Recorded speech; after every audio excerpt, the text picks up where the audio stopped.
Pemirsa, status kepemilikan sertifikat hak guna bangunan menambah jumlah kejanggalan yang ditemukan di proyek pagar laut di perairan Kabupaten Tangerang, Banten. Pada investigasinya awal pekan ini, Ombudsman bahkan sudah memerintahkan pihak terkait untuk segera membongkar pagar laut karena terbukti tidak memiliki izin. Untuk membahasnya sudah bergabung bersama kami saat ini anggota Ombudsman RI YK Hendra Fatika yang bergabung dari luar studio. Selamat sore Pak YK. Selamat sore Mbak Kania, selamat sore pemirsa semua Metro TV. Terima kasih sekali lagi telah bergabung bersama kami. Pak YK, perkembangan terbaru ada sertifikat HGB atas wilayah yang dipagari pagar laut di pesisir Kabupaten Tangerang. Apa pendapat Ombudsman terkait dengan hal ini? Ya, kemarin saat Ombudsman mengundang berbagai stakeholder untuk melakukan kunjungan lapang di daerah Kronjo, itu kan ada perwakilan ATR BPN dan menyatakan bahwa wilayah sepanjang 30 km ini clear and clean, tidak ada hak di atas kawasan pesisir pantai tersebut. Namun dengan adanya informasi ini tentunya ini sangat janggal sekali dan ini perlu diinvestigasi, mengingat apalagi kalau misalnya wilayahnya ternyata itu jelas wilayah laut gitu ya. Dan sebetulnya sudah ada indikasi juga di tempat lain yang terkait ini memang keterangannya masih simpang siur, yaitu sekitar 1.500 pengajuan dari atas nama masyarakat yang konon mengatakan bahwa itu dulunya daratan. Nah, itu pengajuan sertifikat hak miliknya sudah ada sekitar 1.500 hektar. Yang di Kota ini kan sekitar 300 hektar. Nah, terkait hal ini tentunya ini menarik sekali dan perlu diinvestigasi karena potensi maladministrasinya sangat besar sekali. Begitu Mbak Katia. Oke, potensi maladministrasinya besar sekali ya. Tapi kalau kita melihat proses pembongkaran pagar lautnya sendiri, statusnya bagaimana kalau begitu? Ya, sesuai dengan rencana ataupun rekonstruksi solusi tindakan korektif yang akan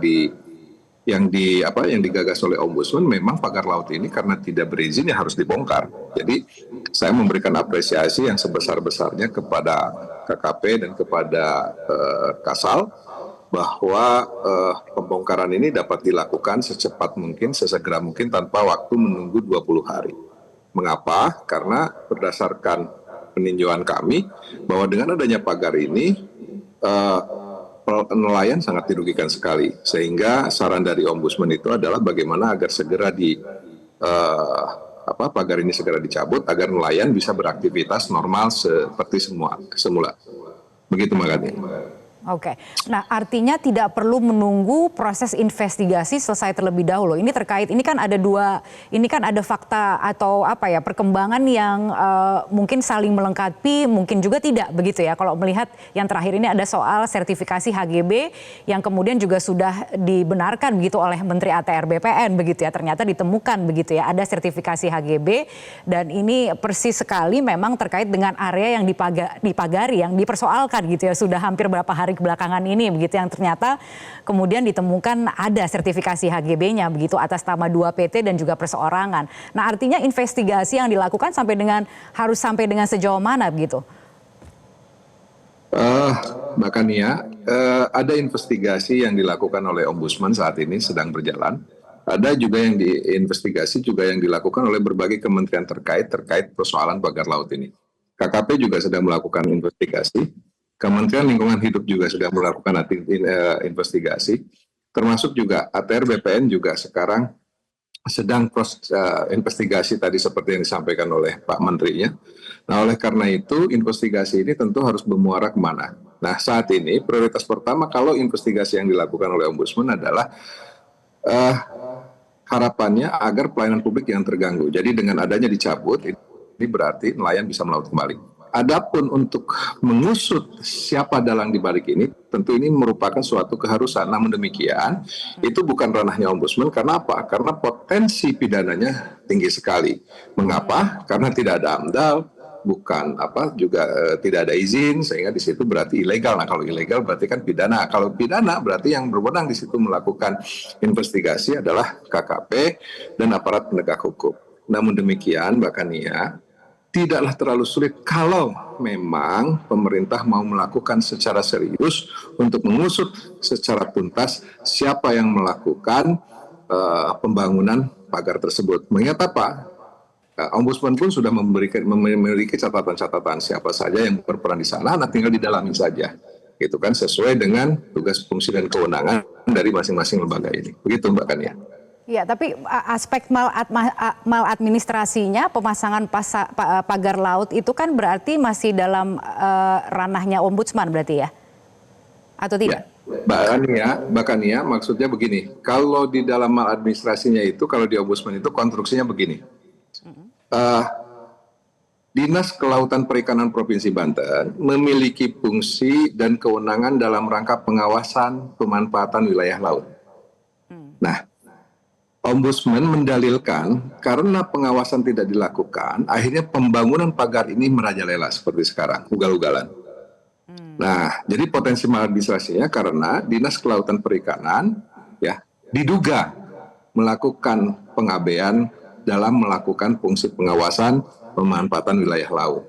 Nah, karena orang bisa melakukan pemagaran. Nah, begitu masuk ke berikutnya, apakah pemagaran di situ adalah siapa ya, motivasinya apa, siapa yang melakukan pemagaran, itu sudah jelas ilegal, berarti itu pidana. Nah, kalau untuk mendalami seperti itu ranahnya KKP dan APH terkait. Begitu Mbak Kania.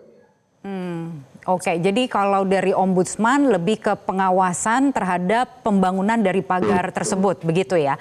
Tapi pengawasan kemudian pemanfaatan wilayah, pemanfaatan ruang laut. Oke, tapi kemudian dalangnya itu apakah kemudian dari ombudsman itu juga harus sampai dengan menemukan siapa dalang di balik pemanfaatan wilayah laut tersebut? Kami akan menyampaikan keterangan-keterangan masyarakat yang berhasil kami kumpulkan, dan dari konstruksi yang ada sudah jelas bahwa itu ilegal, dan sehingga kalau ilegal berarti ada itu pidana begitu ya. Nah, nanti di dalam tindakan korektif ombudsman dan di dalam saran ombudsman akan disampaikan bahwa indikasi adanya pidana itu ada poin A, B, C, D. Nah, itu nanti yang akan didalami oleh APH. Ombudsman sampai ke sana saja. Oke, tapi sudah ada catatan begitu ya? Sudah, misalnya siapa yang melakukan pemagaran berdasarkan keterangan masyarakat ya. Tentunya kalau mau mendalami karena itu unsur pidana, sekali lagi itu bukan kewenangannya ombudsman. Tetapi ketika kami melakukan pemeriksaan dan ada informasi itu, maka semua informasi itu nanti akan disampaikan kepada APH. Dan saat ini ombudsman belum bisa menyampaikan karena investigasinya masih berlangsung. Mudah-mudahan tidak dalam waktu lama selesai makanya. Mudah-mudahan dalam waktu tidak lama ya berarti. Nah, berkaitan dengan ditemukannya sertifikasi HGB ini Pak YK, ini kan sertifikasi HGB-nya atas nama PT dan PT-nya ini kan disebutkan dan juga ada nama perseorangan begitu ya. Sampai dengan sejauh mana kemudian PT-PT dan juga perseorang ini harus bertanggung jawab begitu atas pembuatan pagar begitu, atau mungkin muncul di investigasi yang sudah dilakukan sejauh ini oleh Ombudsman? Ya, di dalam konstruksi masalah yang ada di pagar laut ini, maka persoalan itu nanti akan ditindaklanjuti setelah investigasi yang pertama ini selesai. Itu setelah investigasi ini pertama selesai, maka akan masuk ke kasus terkait dengan HGB yang 300 hektar, termasuk dengan pengusulan 1.500 hektar di kawasan laut yang sekarang di pagar itu gitu. Tapi itu next setelah investigasi ini selesai satu-satu, biar masalah layanan publiknya jelas. Nah, kami saat ini layanan publik yang kami utamakan adalah agar nelayan bisa melaut terlebih dahulu gitu. Oke. Jadi artinya pembongkaran yang akan diprioritaskan terlebih dahulu begitu ya? Betul. Oke. Tapi nextnya berarti akan dimintai keterangan juga begitu ya? Nextnya akan ada investigasi susulan menyangkut persoalan-persoalan seperti tadi, gitu kan? Nah, jika seandainya kementerian terkait tidak mau masuk ke arah sana. Tapi kalau kementerian terkait, misalnya KKP melakukan investigasi ke arah sana, atau RBPN menginvestigasi ke sana, ya monggo, itu berarti kami berharap mereka lah yang sebetulnya bisa melakukan investigasi di internalnya masing-masing. Oke, baiklah kalau begitu. Terima kasih Pak Yeka telah bergabung bersama kami malam hari ini. Selamat sore. Jelajahi cara baru mendapatkan informasi. Download Metro TV Extend sekarang.